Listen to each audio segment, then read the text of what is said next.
그들이 예수를 끌고 대제사장에게로 가니 대제사장들과 장로들과 서기관들이 다 모이더라.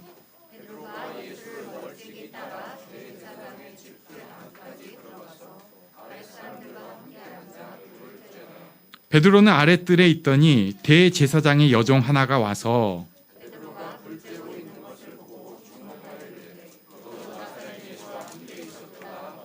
베드로가 부인하여 이르되 나는 네가 말하는 것이 무엇인지 알지도 못하고 깨닫지도 못하겠노라 하며 앞뜰로 나갈새.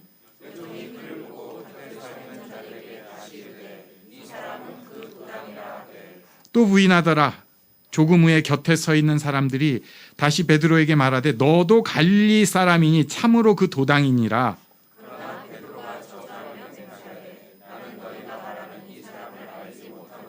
함께 읽습니다.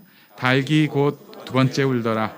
이에 베드로가 예수께서 자기에게 하신 말씀 곧 닭이 두 번 울기 전에 내가 세 번 나를 부인하리라 하심이 기억되어 그 일을 생각하고 울었더라. 아멘.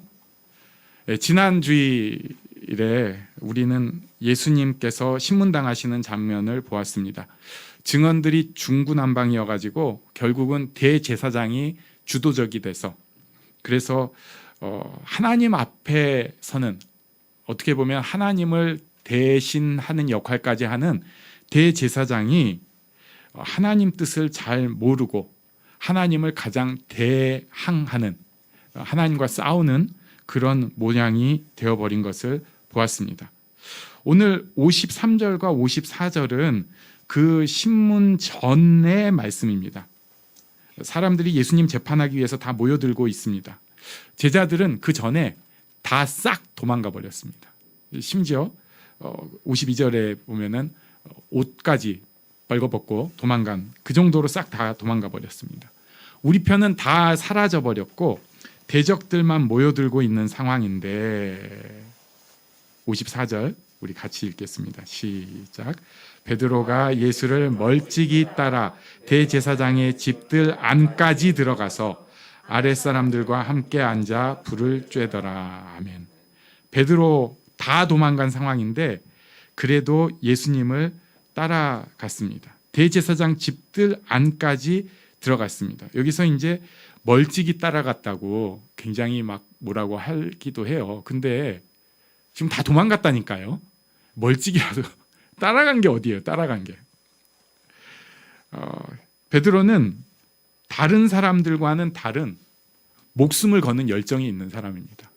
그러니까 이 사람은 진짜 파이팅이 있는 사람이고 의리가 있는 사람이에요. 그리고 적으로 두기 싫은 사람입니다. 진짜 목숨 바치는 사람이에요.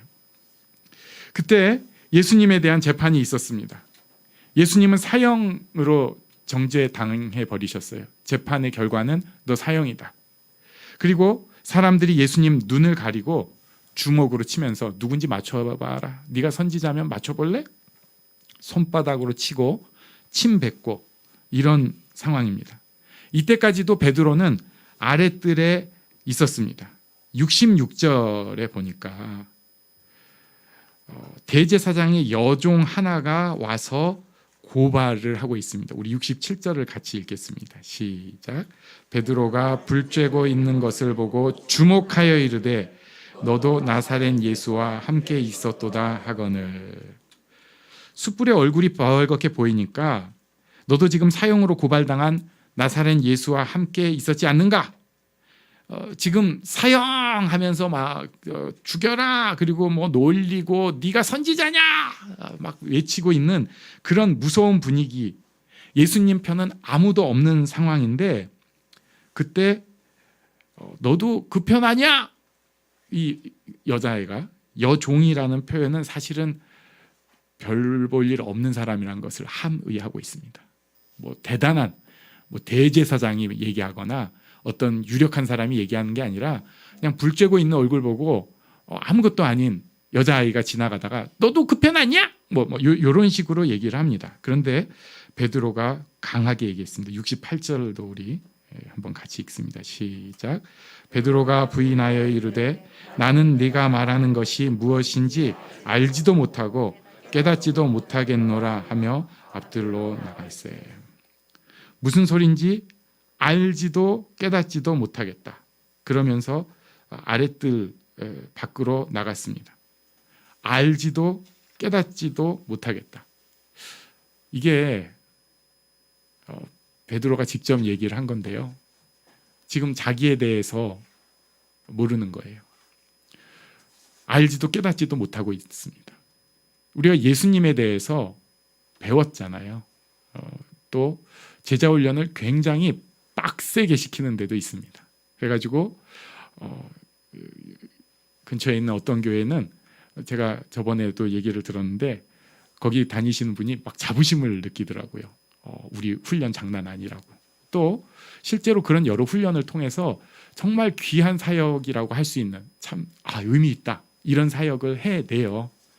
그럴 때 우리가 느끼는 게 야, 내가 그래도 깨달았고 알았다 이런 것을 생각합니다.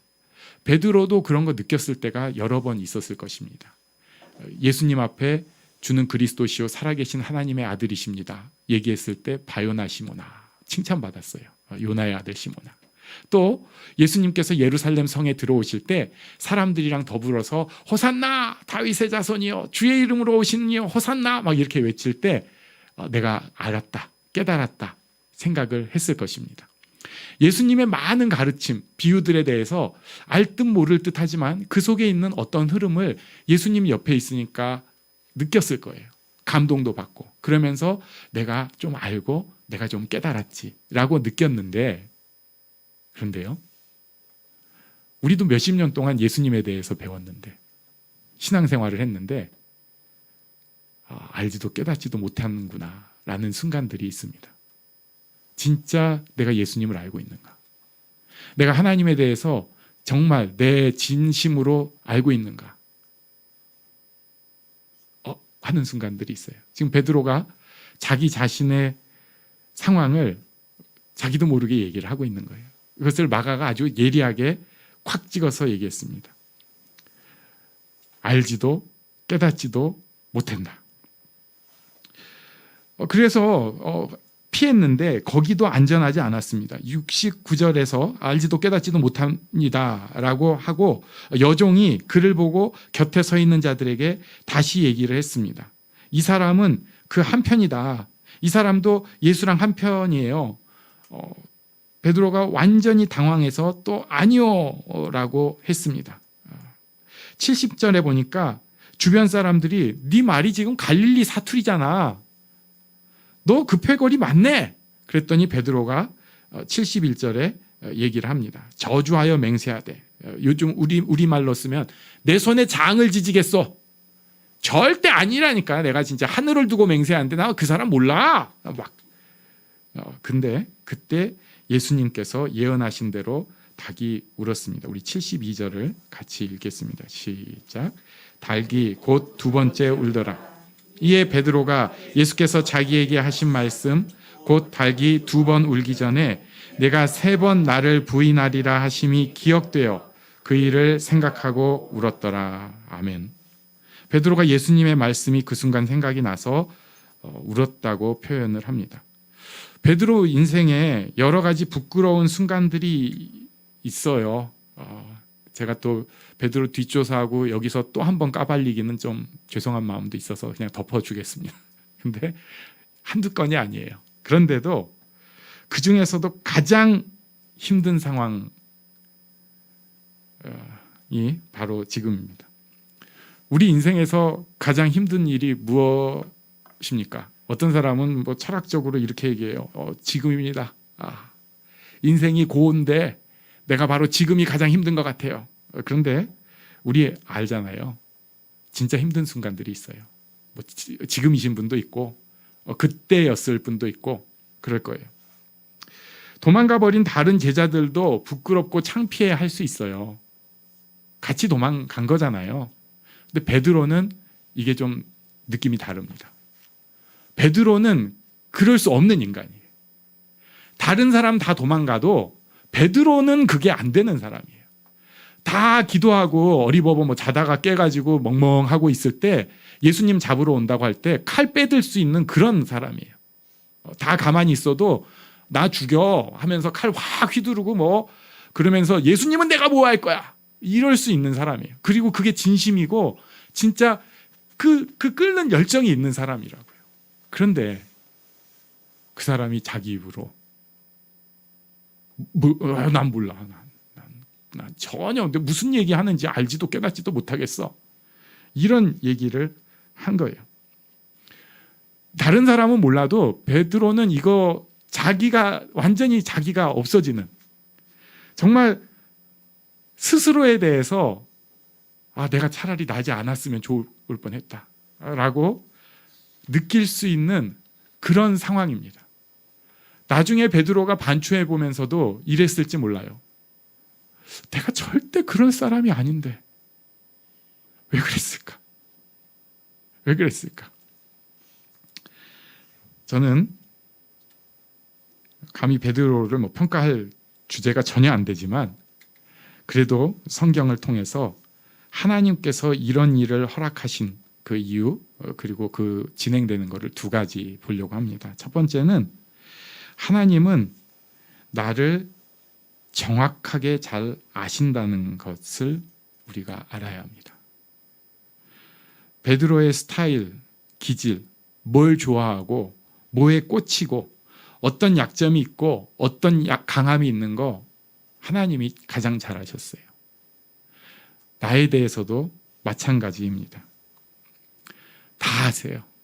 내가 뭐 하면은 몸을 사리지 않고 열심히 할 수 있고 뭐 하면은 그거는 좀 싫어하고 어떤 일이 있으면 거기 자빠지기 쉽고 어떤 일이 있으면 그건 절대 안 자빠지고 의연하게 믿음으로 일어설 수 있고 하나님이 다 아시는 거예요. 그리고 또 놀라운 일이 있습니다. 그 다 아시는 하나님께서 나를 인도하신다는 것입니다. 우리 옆에 계신 분에게 하나님께서 우리를 인도하십니다. 이렇게 말씀해 주시겠어요? 네, 하나님께서 나를 인도하고 계세요. 우리가 예수님을 주로 고백한 것 그리고 하나님의 자녀가 된 것은 그냥 종교 생활의 시작이 아닙니다. 그거 아니에요.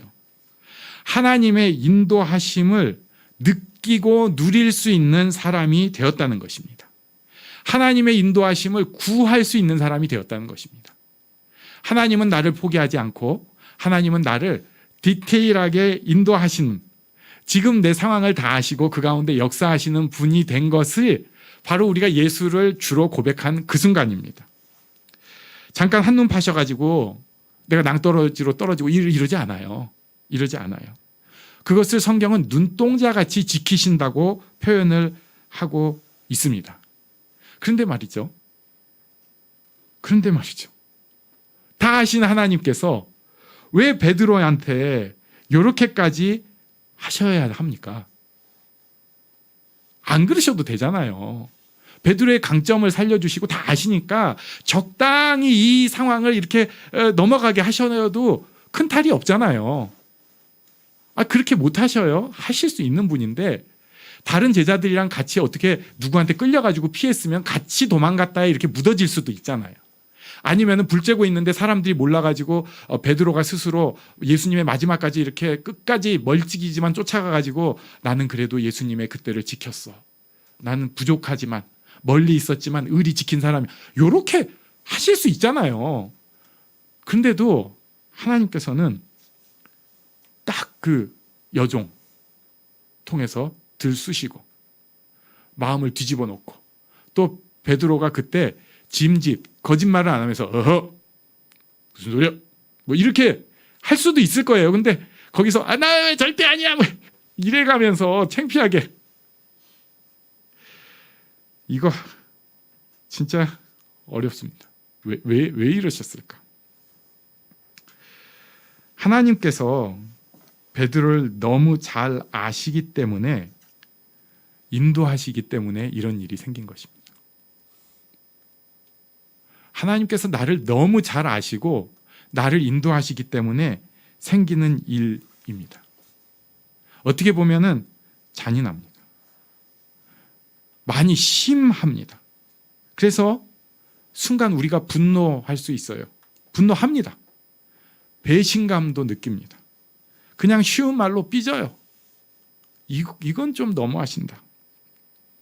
내가 주를 위해 그래도 이만큼 왔는데, 내가 그래도 나름 충성한다고 요만큼은 했는데, 아니 뭐 내가 그걸 내세우는 게 아니라 그래도 이건 너무하시지 않냐. 진짜 나를 잘 아시는, 너무하신 거 아니냐. 민망하고 살기 싫고 분노가 생기고. 그런데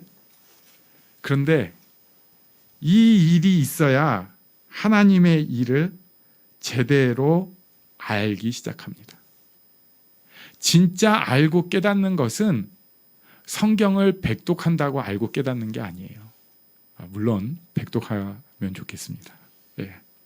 암송도 많이 하고 기도도 많이 하면 너무 좋아요. 하지만 진짜 알고 깨닫는 것은 거기서 끝나는 게 아니에요.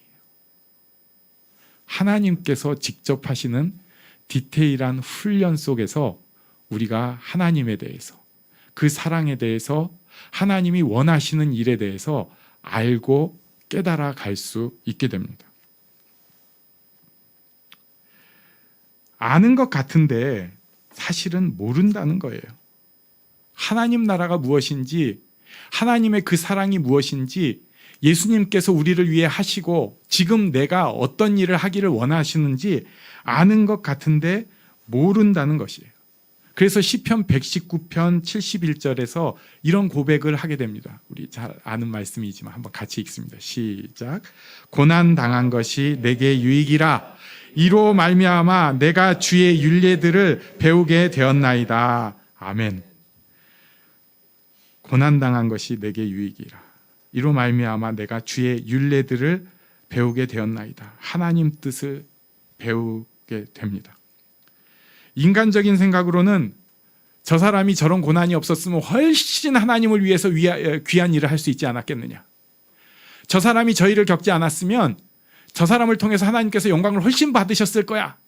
이런 게 한두 번이 아니에요. 교회 다니면서 너무 많이 보고 저도 안타까워서 속이 터질 것 같은 일들이 많았어요. 날개를 펴고 있는데 그걸 굳이 그렇게 꺾어버리셔야 돼? 그렇게 사람 힘들게 만드셔야 돼? 그런데요, 날개 펴고 날아가는 것 같으면 뭐예요? 사실은 그 사람 하나님 몰라요. 자기가 아는 요만한 거 위에서 안다고 착각하는 우상을 놓고 자기도 뛰어갔던 거예요. 그런데 하나님은 거기서 멈추기를 원하시지 않습니다. 그 사람이 정말 하나님에 대해서 깊이 알고 삶으로 알기를 원하신다는 거예요. 다른 거 무슨 뭐 교회 일이 이루어지고 누가 전도가 되고 너무너무 좋은 일들이지만 그것보다도 더 중요한 거, 내가 베드로가 자기를 알고 하나님을 알고 자기를 깨닫고 하나님을 깨닫는 것을 하나님이 기뻐하신다는 것입니다. 나는 무익합니다 라는 표현이 있어요. 무익하다는 건 유익이 하나도 없다는 거예요. 거짓말이잖아요. 사실 다 유익하거든요. 우리 교회 유익하지 않은 사람 한 분도 없습니다. 제가 손에 장을 지지고 얘기할 수 있습니다. 그런데요, 하나님 앞에 냉정하게 선 그 사람이 자기를 볼 때 할 수 있는 고백이, 나 무익합니다. 주를 위해 죽도록 충성한 척은 했는데 그만큼 더 사고를 쳤고 그만큼 더 하나님 앞길을 막은 때가 많았고, 하나님 일한다고 하는데 실제로는 내일만 또 하게 되고, 기도를 한다고 하는데 기도가 아니라 저주를 퍼붓고 내 원하는 것만 나열하고 하나님 뜻에는 귀를 꽉 막아버리는 게 접니다. 신앙생활 몇십 년 했는데 아직도 요 모양입니다. 그런 나를 알게 됩니다. 그리고 그런 나를 통해서도 이 땅 가운데 일하기를 원하시는 하나님을 알게 되는 상황이라는 것입니다. 베드로가 지금 그 축복을 누리고 있는 상황이에요. 그래서 이 부인하는 사건은 베드로한테 너무 창피한 일일 수도 있지만 베드로한테는 하나님의 맞춤형 강좌의 축복의 시간이기도 합니다. 증인이 너무 많아요. 나도 베드로가 그 짓거리 하는 거 봤어. 어떤 사람은 그럴 때마다 창피해. 살기 싫어. 베드로는 오히려 하나님이 그만큼 나를 사랑하셔. 그때 예루살렘 계셨어요? 저 부인한 베드로 맞아요 해서입니다. 다른 사람한테는 너무 수치스러운 일일 수 있지만 베드로는 하나님께서 자기를 사랑하시고 무익한 자를 도리어 쓰신다는 것을 알 수 있게 하는 가르침의 축복의 자리였습니다. 다 하시기 때문에 오히려 그것을 통해서 훈련시키고 일으켜 가신다는 것입니다. 두 번째, 한 가지 더 볼 것이 있습니다. 72절에서 베드로가 울었잖아요. 예수님을 기억하고 울었습니다. 아픈 순간입니다. 모든 것이 무너진 순간이에요. 자기가 지금까지 해왔던 리더십은 다 사라져버렸습니다. 열정, 에너지, 리더십, 의리 다 사라져버렸어요. 없어졌습니다. 지금 베드로 입장에서 자기 옆에서 그런 자기에게 도움이 될 수 있는 사람이 하나라도 있을까요? 아무도 없습니다. 왜냐하면 자기가 살아온 베드로의 아이덴티티가 다 무너져 버렸기 때문에 옆에서 누가 위로를 해도 하나도 안 들려요. 내 주변에 지금 아무도 없는 상황입니다. 돈이 필요가 아니요. 돈 없어도 돼. 지금까지 이뤄낸 어떤 업적, 인간관계, 어쩌면 갖고 있는 권력 다 소용없는 그 순간입니다. 아무것도 필요 없는 나만 남아있는 딱 그 순간이 돼버렸어요. 죽음의 순간입니다. 크리스찬에게 필요하고 겪어야 되는 순간입니다. 죽음의 순간입니다. 아무도 없는 그 순간. 그러나 그때 하나님께서 계십니다.